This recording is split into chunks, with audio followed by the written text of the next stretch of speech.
Haxhilerët nga gjithë bota që kanë shkuar për të kryer kushtin e 5 të fesë islame, haxhin, sot kanë qëndruar në Arafat.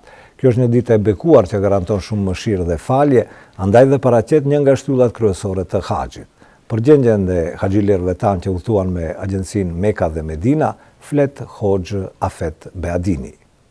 Sot ka qenë dita e madhe e Arafatit, për të cilën profeti Muhammed ka thënë se dita më e mirë është ajo e Arafas dhe lutja më e mirë është ajo që bëhet në atë ditë.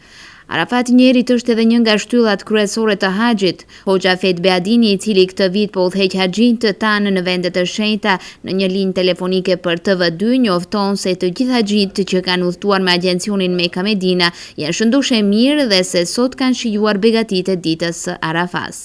Dita e Arafatit është nga ditët e Zotit të lartësuar, në të cilën ai dert mëshirën dhe bereqetin e tij.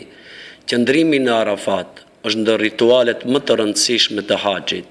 Muhamedi alayhis salam ka thënë: "Haxhi është qëndrimi në Arafat", që do të thotë se qëndrimi në Arafat është ndër ritualet më të rëndësishme të haxhit.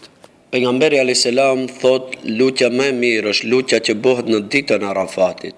Këtë ditë me haxhilerët jemi duke lexuar telbije me Zot të lartë, si dhe salavat për pejgamberin alayhis salam. Ditën e Arafatit, haxhit e kanë kaluar duke qenë të lidhur ngushtë me krijuesin dhe duke bërë lutje të shumta nga kjo dhe bota tjetër, ndërkaq pas perëndimit të diellit, ata do të vazhdojnë rrugtimin për në vendin e quajtur Muzdelife, i cili është i njohur për hudhjen e guralecëve.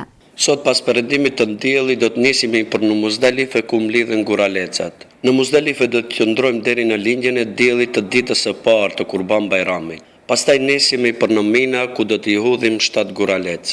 Pas hedhjes së guralecëve do të shkojmë në Mekë për të kryer tavaful ziare dhe sajin e haxhit. Pas hudhjes së gurëve ditën e ditë dhe të tretë të Kurban Bajramit na mbetet vetëm tavaful veda, të cilën do ta kryejmë një ditë para se të nisim për në vendlindje. Hoxh Afet Beadini i uron të gjithë haxhit për haxh të pranuar, ndërsa nga vendet e shenjta islame, muslimanëve nga gjithë bota u uroi festën e Kurban Bajramit.